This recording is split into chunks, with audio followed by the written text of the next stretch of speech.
Not every race is filled with good liars. You know, some races are worse at lying. I think some races are more honest. It's not to say that there aren't dishonest people within a race or skilled liars within a race, but Jews happen to be very good at lying. And I think a lot of them just play fast and loose with the truth. For them, everything is because they have such a legalistic, pedantic religion. I think that's a big part of it. Their whole religion is about debating. Their whole religion is about arguing with each other for millennia. That's what the Talmud is. For those that don't know, the basis of the Jewish religion is the law. It used to be the temple and the sacrifice, but after the temple was destroyed, it became the law. And they codified all of the Jewish commandments shortly after the destruction of the temple. And then they rigorously debated those commandments. That's the Talmud, is the disputations between the rabbis on the application and interpretation of the 613 commandments in the Mishnah, which were extracted from the Torah. So their whole religion is about their best lawyers debating. They live for millennia in these tyrannical, rabbinical communities where the rabbis tightly controlled Jewish life in these European ghettos. And those that ruled, these rabbis, were just fierce, high verbal IQ, legal minds, debating. And we'll get into some of this stuff. So this is a perfect example. This is an Orthodox Jew on TikTok. And I actually followed this guy on TikTok. He seems like a nice guy. Like, I don't hate this guy. He's actually a funny guy, charismatic, seems likable. He would probably hate me. I'm sure he considers me an anti-Semite. And there's some interesting things about his marriage, like the wife is very bossy, very typical of Jews. So I follow these guys on TikTok. They're actually very funny. They're actually quite likable, even though I think they probably worship the devil. But this is a clip from one of their TikToks where it talks about Jewish law on Shabbos, on the Sabbath, and some of the rules about cooking. I'll play the clip and you'll see exactly what I mean and why they're good liars. This is not a loophole. This is how we make coffee on Sabbath to not transgress. Take a look. We pour the coffee or put the coffee in the cup, but we cannot pour the water directly on it. So we have another cup that pumps. We don't use the electric presser or dispenser. We pump it out. This water has been heating for a long time. We take this water and pour it over into that cup of coffee. And from there, if you want, you can pour your sugar inside. 1, 2, I'm extra sweet. 3, that's not a biblical commandment. You mix. Am Yisrael Chai.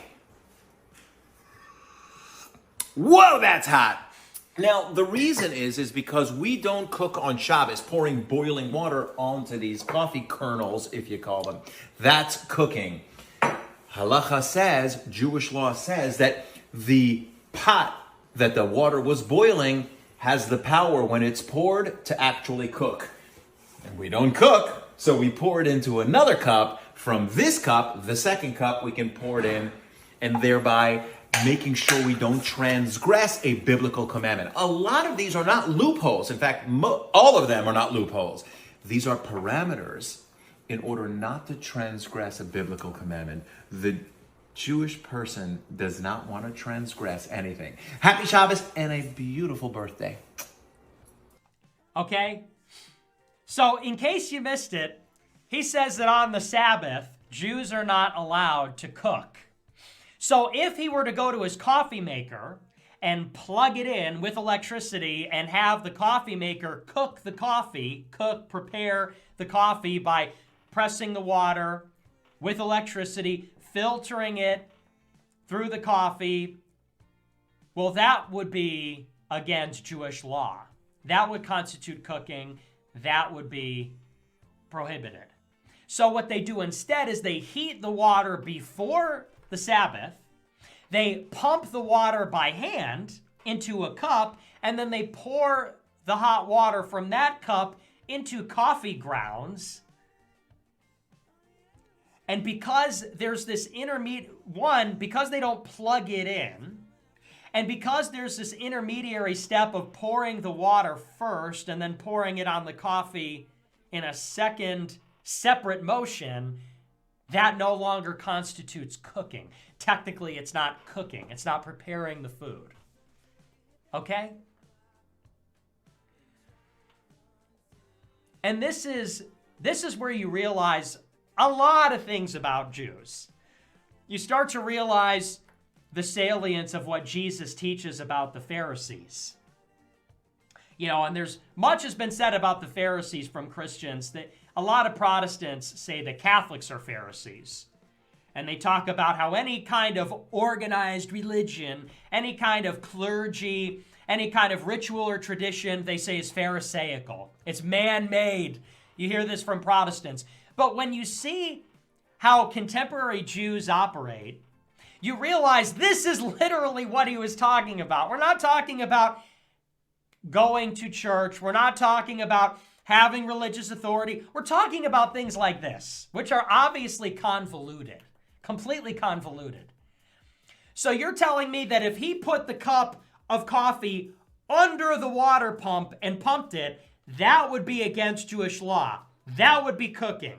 But if he puts the coffee cup on the counter beside it, pumps the water into a separate glass, and pours it from the separate glass into the coffee, that's not cooking. And he thinks that God can't tell the difference? He thinks that God cares whether you put it in one glass first. And this is just the tip of the iceberg. They wash their hands using a cup that has two handles. I'll show you, I pulled up another clip. This is from somebody else. This is about the prohibition of using a light switch. They can't flip a light switch because that constitutes work. So instead, they designed a lamp where the light is always on, and they can just manipulate a covering on the lamp to either conceal all the light or release some of it. Orthodox Jews are not allowed to use electricity on Shabbos. This means that we cannot turn on and off lights, but we can benefit if the light is already on. Kosher Innovations created this Shabbos lamp. Let me show you how it works. The light is already on. All you have to do is turn it to access the light. It is permissible to use on Shabbos because the light always remains on. I'm just turning the cover to access the light or not. And Kosher Innovations recently launched their new Shabbos lamp. It's called the Kosher Lamp 360. Let me show you how it works. They named it 360 because unlike this Shabbos lamp that only gives off light in one direction, this new lamp gives off light in any direction. This is their highest setting. They also have a medium and low setting. And to make sure that the lamp doesn't slide around on your countertop, there's a little tab that you pull off and it sticks and stays in place. I love the sleek, compact look, which also makes it great for traveling. Check out Kosher Innovations to order yours today. Wow. Orthodox. See, that is stupid. That is stupid.